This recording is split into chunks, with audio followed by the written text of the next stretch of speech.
The most important and most exciting part of my ministry is working with the FAM, the Honduran Mission Sending Agency, in preparing their missionary candidates to go to their foreign mission fields. It has become obvious that English is the business language for missions, and any candidate going to a mission field must know English to participate in multicultural missions teams. Candidates come and study in MIAS, the Missionary English School, for 1 to 2 years to learn enough English to prepare them to participate with missionary teams, to communicate with potential English-speaking supporters or mission agencies in the States. I also do some advisory work with the mission board, helping them understand language issues, cultural issues, and different things that relate to women and children. We've also been involved in just a little bit in Nicaragua.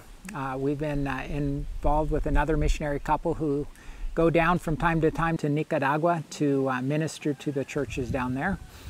We've got to know several of the pastors, and one of the things that we're excited about on this ministry is they've asked us to come down and perhaps help with bringing a group of men who are bricklayers from Honduras down to help start or build a building down in Nicaragua.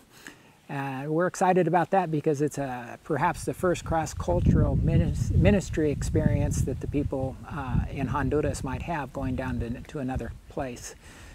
God has opened doors in this area. We've got a group of maybe 40 bricklayers that are willing to go down there and help out. And we just know that God's going to open some specific doors so that we can continue ministering in this area. Another part of my ministry is teaching men in the pastorate various subjects on Bible study, such as reading comprehension skills, Spanish grammar, understanding the differences and the way words work in a sentence.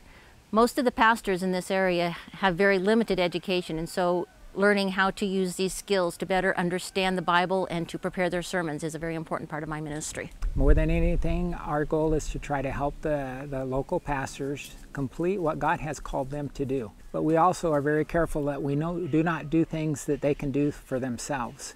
We want to make sure that they are doing what God has called them to do.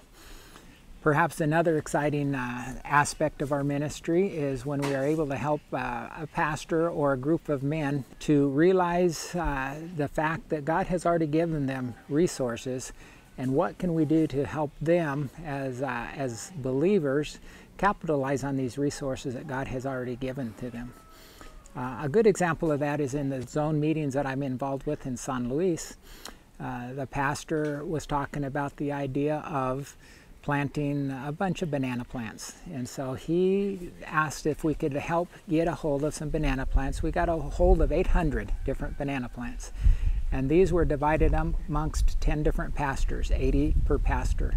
And the idea was that they would plant these banana plants, and when they started reproducing and creating a harvest, they were able to sell these plantains, these bananas, and they made a living for their family, and they also created some food for their own use.